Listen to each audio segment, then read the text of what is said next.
नमस्कार, आप देख रहे हैं हल्ला बोल कार्यक्रम और मैं हूं आपके साथ शुभेंदु सिंह। और हल्ला बोल कार्यक्रम के जरिए हमारी कोशिश होती है कि जन सरोकार के मुद्दों को हम आप तक पहुंचाएं। आपके जुड़े हुए जो बड़े विषय हैं उनको हम सरकार और प्रशासन तक पहुंचाने की कोशिश करें। और आज इसी कड़ी में हम पानी की इस परेशानी को लेकर के आपके सामने हाजिर हैं। और आज पानी के इस बढ़ते संकट को लेकर जैसे जैसे गर्मी बढ़ रही है वैसे वैसे पेयजल आपूर्ति बाधित होती नजर आ रही है। पानी की किल्लत अलग अलग हरियाणा के इलाकों में नजर आ रही है और कई ऐसे इलाके हैं हरियाणा के जहां पर सबसे ज्यादा पानी का संकट देखने को मिल रहा है। खास करके दक्षिणी हरियाणा का वो हिस्सा जहां पर एक लंबे समय से पहले भी पानी की परेशानी देखने को मिली है। और इसी को लेकर के आज हम हल्ला बोल रहे हैं।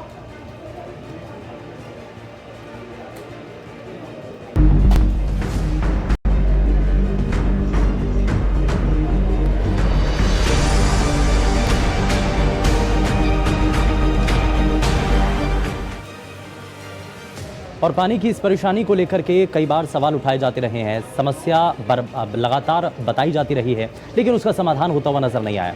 हालांकि जैसे जैसे गर्मी आगे बढ़ती हुई नजर आ रही है वैसे वैसे परेशानियां और भी ज़्यादा देखने को मिल रही हैं। कई ऐसे हरियाणा के इलाके हैं जहां पर लोगों के द्वारा पानी की इस किल्लत को लेकर के अब सड़कों पर उतर करके प्रदर्शन किया गया, सड़कों को रोक दिया गया, बाधित कर दिया गया, जाम लगा दिया गया और बिना पानी अब सब कुछ सूना सा नजर आता है। पानी को लेकर के अब हाहाकार मचा हुआ है।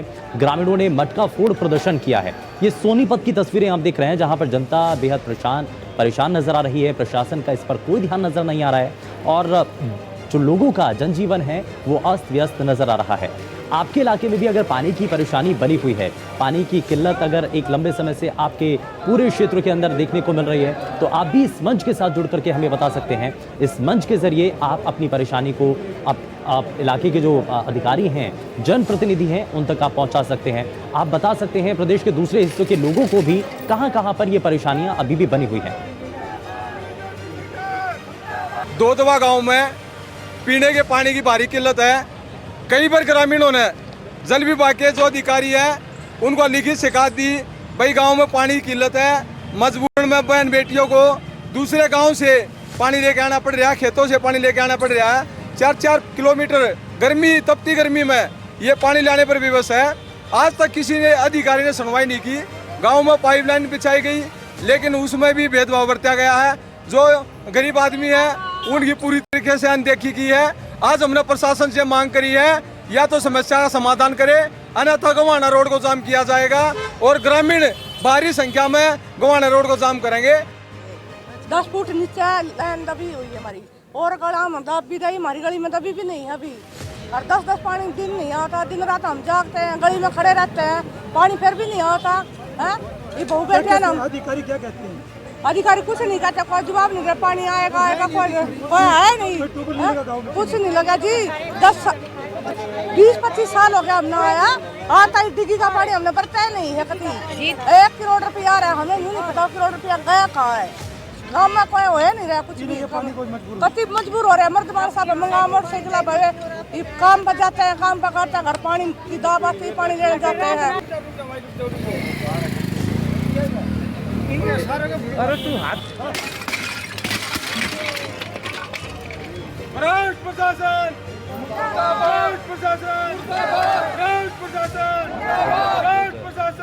चल रही है। क्या आप कहना चाहते हैं, क्या बताना चाहते हैं, बताइए। हेलो विक्रम, बहुत स्वागत है आपका कार्यक्रम में, बताइए क्या कहना चाहते हैं। जी नमस्कार। ये हरियाणा में जो पानी की किल्लत का सामना लोगों को करना पड़ रहा है, इसके जिम्मेदार जनता स्वयं है, मैं तो ये मानता हूँ। हाँ। क्योंकि जब हम देखते हैं कि पानी को व्यर्थ बहाया जाता है और कभी पानी से पशुओं को नहलाया जाता है, कारों को नहलाया जाता है, जिससे क्या है कि पानी की बहुत बर्बादी होती है। और कुछ ना कुछ हमारे जो राजनेता है वो भी इससे अपनी राजनीतिक रोटियां सेकते हैं। अभी वहाँ हमारे को वोट नहीं मिली, हमारे को ये हमारा विधायक नहीं बना, तो हम क्षेत्र को जो है लापरवाह हो जाते हैं। तो वीडियो देख रहा था सर फेसबुक पे, तो वो कहते हैं हमारे पास 6 नदियाँ हमारे इंडिया से होकर के जाती है पाकिस्तान को, लेकिन हमारा जो देश है, हमारा जो हरियाणा पंजाब लगता है, ये कम से कम पानी नहीं है, तो फिर हम दूसरे अन्य राजस्थान तक की क्या बात करेंगे। और हमारे जो यहाँ कुरुक्षेत्र में कल प्रदर्शन किया गया सुधा कॉलोनी के नाम से एक है, मैं वहाँ देख रहा था कि वहाँ पर लोगों ने ही खुद साइन करने से इनकार कर दिया।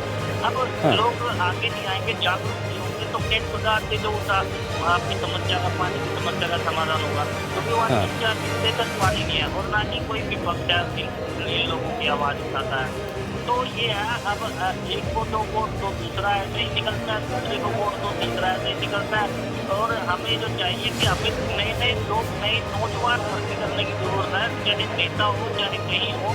तो हम ये चाहते हैं कि बुजुर्ग जो है ऊपर वाले सिस्टम को हटा के आप नए लोग आने चाहिए, युवा लोग राजनीति में आने चाहिए, वो नहीं समझेंगे और वही काम करेंगे। ठीक है, ये बड़ा अच्छा आपने संदेश दिया है विक्रम शर्मा जी, आपने बड़ा अच्छा संदेश दिया कि पानी को बचाने के लिए भी हमें विचार करने की ज़रूरत है। खैर बहुत शुक्रिया विक्रम शर्मा जी, आप जुड़े हमारे साथ कार्यक्रम में और आपने अपनी बातें रखी हैं। कई ऐसे सुझाव दिए गए हैं जो कि लोगों के लिए बड़े महत्वपूर्ण हैं, यानी कि हमें खुद भी समझना होगा। एक तरफ सरकार की जिम्मेदारी है, प्रशासन की इसमें जवाबदेही बनती है, और दूसरा इसमें एक पहलू अगर ये भी देखें कि जनता इसमें जहाँ एक तरफ परेशानी में है, वहीं दूसरी तरफ विक्रम शर्मा जो कि जुड़ करके बताते हैं कि इसमें हमें भी अपना जो कर्तव्य है उसको निभाना चाहिए। हमें अगर पानी की आपूर्ति हमारे इलाके में बनी हुई है तो हमें पानी को बचाने के लिए जल संरक्षण के लिए भी काम करना चाहिए। ऐसा नहीं कि हमने पानी अगर हमारे इलाके में आ रहा है तो हम उसको बेवजह उसका इस्तेमाल करते चले जा रहे हैं, उसको बहाते चले जा रहे हैं। ऐसा आपको नहीं करना होगा, आपको अपनी जिम्मेदारी को समझना होगा, अपने कर्तव्यों का पालन भी करना होगा। लेकिन यहाँ पर एक बड़ी परेशानी है पानी की किल्लत, जो कि पूरे इलाके के अंदर एक लंबे समय से बनी हुई है। अब बात जरा दक्षिण हरियाणा की भी कर लेते हैं। दक्षिण हरियाणा का वो हिस्सा जो कि एक लंबे समय से पानी की आपूर्ति वहाँ पर थोड़ी कम हो पाती है बाकी हरियाणा के बाकी हिस्सों के अगर मुकाबले देखा जाए तो। लेकिन अब ऐसे में दक्षिण हरियाणा में जहाँ पर पूरे प्रदेश के अंदर पानी की किल्लत बन रही है, वहीं दक्षिण हरियाणा में ज़्यादा पानी की परेशानी देखने को मिल रही है। अब ऐसे में लोगों की इस परेशानी को कैसे हल किया जाएगा, कैसे इस परेशानी को दूर किया जाएगा, ये आप इस मंच के जरिए जुड़ करके बता सकते हैं। और ये वो ऐसा मंच है जहाँ से जुड़ करके आप अपनी बातों को रख सकते हैं, जहाँ आप ये सोचते हैं कि आपको मौका कैसे मिलेगा अपनी आवाज़ को, अपनी परेशानियों को जनप्रतिनिधियों तक पहुँचाने के लिए, सरकार तक पहुंचाने के लिए, प्रशासन तक पहुंचाने के लिए। तो ये वो प्लेटफॉर्म है जहां से आप सीधे अपनी बातों को अपने नेताओं तक, जनप्रतिनिधियों तक, प्रशासनिक अधिकारियों तक पहुंचा सकते हैं। और इसीलिए वो खुला मंच का आप भी उपयोग कर सकते हैं, आप भी जुड़ सकते हैं, अपने इलाके की परेशानियों को बता सकते हैं। साथ ही साथ ये भी बता सकते हैं कि कौन से इलाके ऐसे हैं हरियाणा के जहाँ पर एक लंबे समय से पानी नहीं आ रहा है, कितने दिनों से आपके इलाके में पानी नहीं आ रहा है, पानी की आपूर्ति आखिर कितने दिनों से बाधित हो रखी है, ये भी आप जुड़ करके बता सकते हैं। तो पानी की इस किल्लत को लेकर के न सिर्फ सोनीपत के लोगों ने सड़क को रोक दिया, बाधित कर दिया, मटका फोड़ प्रदर्शन किया, बल्कि हरियाणा के कई ऐसे इलाके हैं जहां पर इसी तरीके से विरोध प्रदर्शन जाहिर किया जा रहा है। ये बताया जा रहा है कि पानी उनके इलाके में नहीं आने की वजह से उनका जो रोजमर्रा का काम है वो इससे बाधित हो रहा है, उसकी वजह से वो परेशानी में आ चुके हैं और पानी के लिए अब बूंद बूंद के लिए तरसते हुए लोग नजर आ रहे हैं। पानी की एक एक बूंद को लेकर के जनता आक्रोशित पर नजर आ रही है। गुस्सा आपने सोनीपत में आपकी तस्वीरों के जरिए भी देख रहे हैं, जहां पर गुस्सा लोगों के द्वारा दिखाया जा रहा है। बताया जा रहा है कि पानी की आपूर्ति ना होने की वजह से उनकी जो ज़रूरत के काम हैं, रोज़मर्रा की जो चीज़ें हैं, वो पूरी तरीके से इसमें प्रभावित हो रही हैं, परेशानी में वो आ चुके हैं। लेकिन अब कैसे इसका समाधान किया जाएगा और कौन कौन से हरियाणा के ऐसे इलाके हैं जहां पर सबसे ज़्यादा पानी की किल्लत बनी हुई है, ये भी आप इस मंच के जरिए जुड़ करके बता सकते हैं। और ये एक ऐसा मंच है जहाँ से जुड़ करके आप सीधे अपनी परेशानी को अपने नेताओं तक, जनप्रतिनिधियों तक, सरकार तक, प्रशासन तक पहुँचा सकते हैं।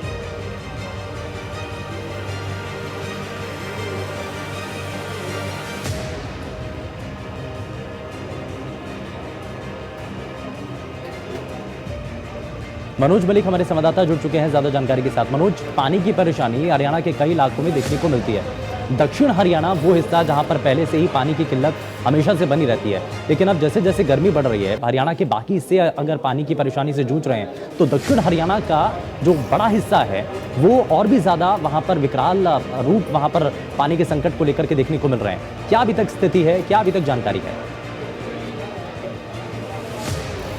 पूरे हरियाणा की बात कर लेते हैं तो लेकर जो पानी की किल्लत है वो लगातार है, क्योंकि पाइपलाइन की अगर हम बात करें तो पाइपलाइन लगभग टूटा ही मिलता है। तो उसको जोड़ने के लिए जो जल विभाग होता है वो इतनी कोशिश नहीं करता है, उसका एक जुगाड़ बनाकर वापस छोड़ जाता है, लेकिन जो पानी है वो सड़कों पर जाता हुआ दिखाई देता है। सबसे बड़ी कमी जल विभाग की यहाँ पर दिखाई देती है, क्योंकि पहले पानी की किल्लत है, उसके बावजूद भी सब अधिकारियों द्वारा उन्हें शिकायत की जाती है कि आपका पाइपलाइन तो यहाँ पर टूट चुकी है, तो अधिकारी वहाँ पर मौके पर नहीं आकर जो उसके कर्मचारी है उनको एक पट्टी और एक पट्टी के साथ वो फीटर कहूँगा मैं उनको, वो एक लकड़ी और एक पट्टी को के साथ जोड़कर उस पाइप लाइन को जोड़कर चले जाते हैं, क्योंकि उसका जो रिसाव है वो लगातार जारी रहता है। पानी जो किल्लत है वो एक बड़ी किल्लत दिखाई देती है। उसके साथ साथ वो सबसे बड़ी परेशानी अगर पानी की किल्लत की है तो वो सिर्फ महिलाओं को, क्योंकि रोज करेगा काम महिलाओं का छोटे से लेकर शाम तक होता है। सबसे ज्यादा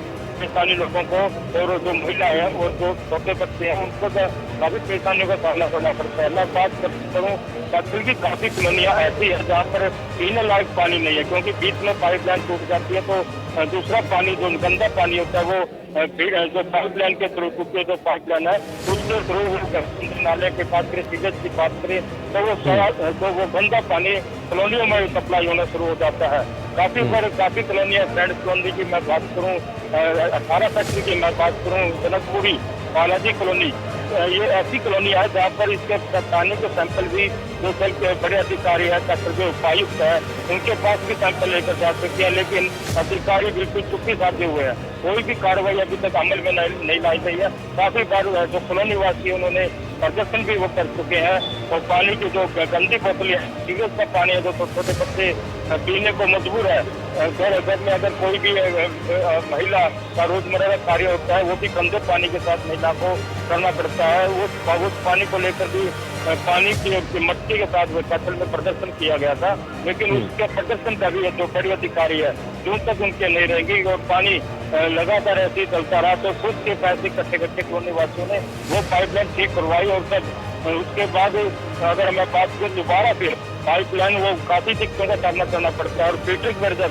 फीटर को जब कॉलोनी वासी या गाँव वासी फोन करते हैं कि पानी गंदा पानी आ रहा है, कि हमारे घर में पानी नहीं पहुंचता है, तो फीटर भी उनको गलत जवाब देता है, समझा नहीं जाता है, फीटर द्वारा गलत लैंग्वेज यूज की जाती है, तो उसकी भी शिकायत है वो बड़े अधिकारियों से। ठीक है, यानी कि इलाके में जो पानी की आपूर्ति को लेकर के परेशानियां हैं वो लोगों ने बताई हैं, कि बताने की कोशिश की है कई बार अधिकारियों को भी कि ये परेशानी लंबे समय से बनी हुई है, लेकिन अभी तक उसका समाधान नहीं हो पाया। बहुत शुक्रिया मनोज, इस पर जानकारी दी आपने, और ये जो ग्राउंड रियलिटी है वो आपने सभी लोगों तक पहुंचाने की कोशिश की है। जाहिर तौर पर जो अलग अलग इलाकों के लिए जो लोग जो अलग अलग इलाकों में रहते हैं उनके सामने कई परेशानियां हैं, और उन परेशानियों का समाधान निकालने की जिम्मेदारी प्रशासनिक अधिकारियों की है, लेकिन अधिकारी इस पर कुछ भी करने को तैयार नहीं है। कई बार शिकायतें की जा चुकी हैं, लेकिन शिकायतें लगातार करने के बावजूद, बार बार इस बारे में बताने के बावजूद इस पर अभी तक कोई कदम नहीं उठाया गया।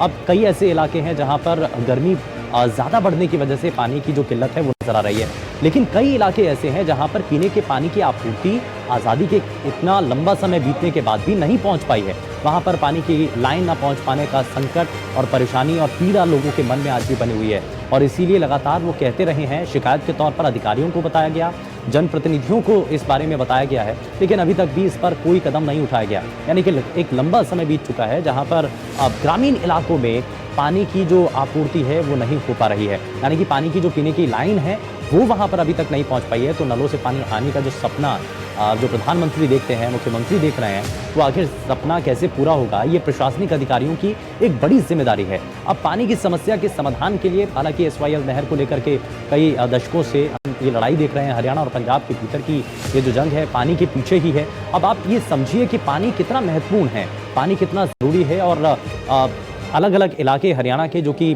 पानी की आपूर्ति ना होने की वजह से वहाँ पर रहने वाले लोग अब परेशानी में आते हुए नजर आ रहे हैं। और ये लगातार इस मंच के जरिए भी इससे पहले भी जो कॉलर हमारे साथ कार्यक्रम में जुड़े उन्होंने बताया है कि कौन कौन से इलाके हैं जहां पर पानी की शिकायतें लगातार आ रही हैं।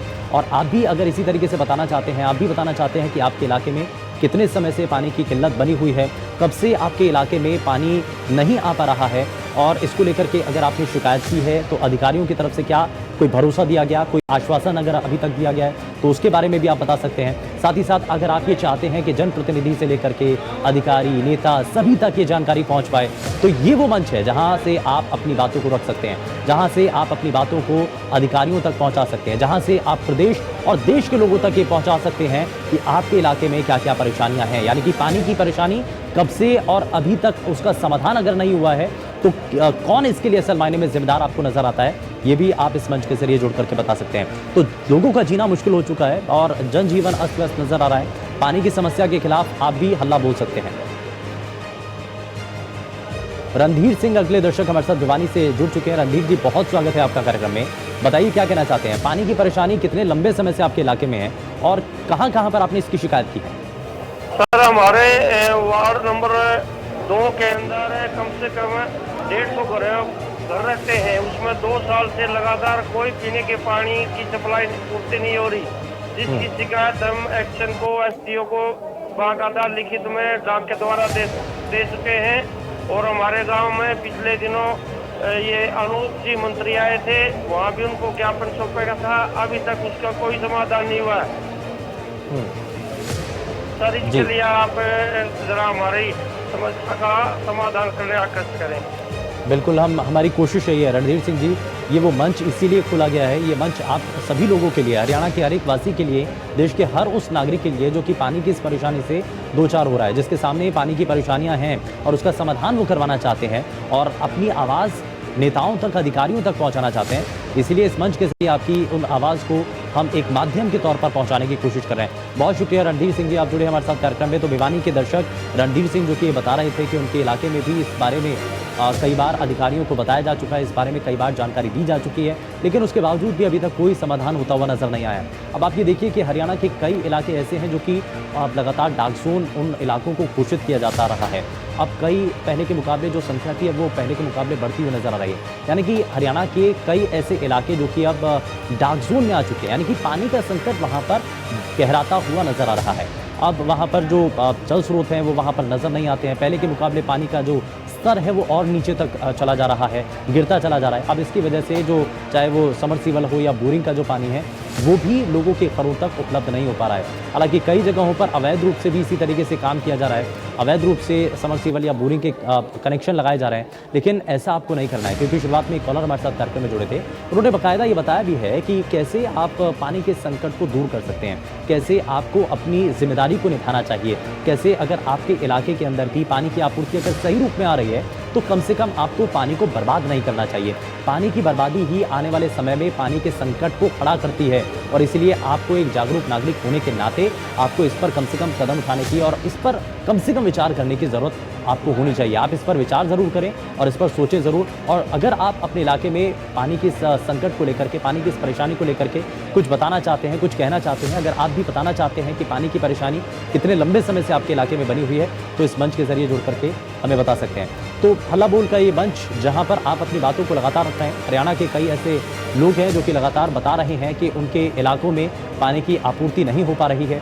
कई इलाके ऐसे हैं जो कि पहले के मुकाबले अब डार्क जोन में आ चुके हैं, जहां पर पहले से ही अब पानी का जो संकट था वो गहराता हुआ नजर आ रहा था। खास करके दक्षिण हरियाणा का हिस्सा, जिसका पहले भी जिक्र किया जा चुका है, दक्षिण हरियाणा के कई ऐसे इलाके हैं जहां पर पानी की आपूर्ति नहीं हो पा रही थी। लोगों को पहले से ही पानी के परेशानी का सामना करना पड़ रहा था, पानी की उपलब्धता नहीं हो पा रही थी। लेकिन अब ऐसे में कैसे पानी की आपूर्ति हो पाएगी, पानी की किल्लत को दूर करने के लिए क्या कदम उठाए जाएंगे, ये इस मंच के जरिए लगातार सवाल हम उठा रहे हैं।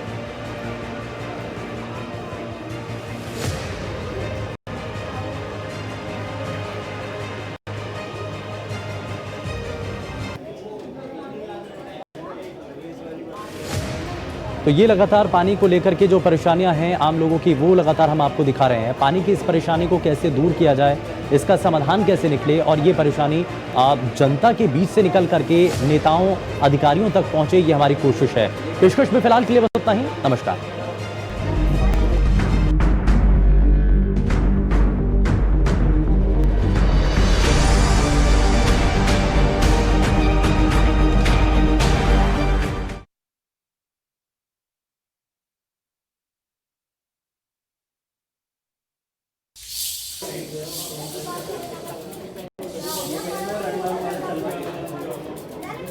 और इस बीच एक बड़ी जानकारी सामने आ रही है चंडीगढ़ से खबर, जहां एचसीएस का प्री एग्जाम रद्द होगा और एचपीएससी ने दरअसल इसमें डेंटल की परीक्षा भी रद्द करने का बड़ा फैसला लिया गया है।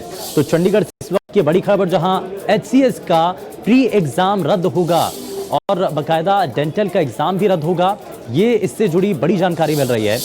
वहीं एचपीएससी ने एग्जाम रद्द करने का फैसला लिया है और ये बड़ा फैसला है और HPSC के द्वारा ये बड़ा कदम उठाया गया है, बड़ा फैसला लिया गया। HCS का प्री एग्ज़ाम रद्द होगा, ये चंडीगढ़ से बड़ी जानकारी मिल रही है, जहां पर डेंटल की परीक्षा भी रद्द करने का फैसला लिया गया। HPSC के द्वारा ये बड़ा निर्णय लिया गया, बड़ा कदम उठाया गया और बाकायदा इसमें HPSC ने ये एग्ज़ाम रद्द करने का फैसला लिया है।